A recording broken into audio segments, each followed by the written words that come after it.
Hello dear subscribers, today I will tell you how you can easily fix this error. So here you can see it. Sorry, we couldn't connect to our login server. Please confirm you have an internet connection and try again in a moment. So how you can fix it?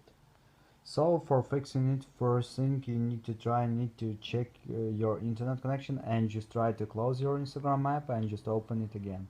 So after just open the settings, and in the settings you need to open Wi-Fi, just try to turn it off and turn on again. So after just open cellular data or mobile data, turn it off and turn on again.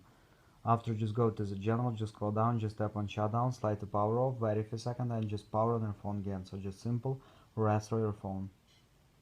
And if it doesn't help, if you still have the server, so you can also just try to update your Instagram. So just go to App Store, just go to search tab, in search tab just write here Instagram.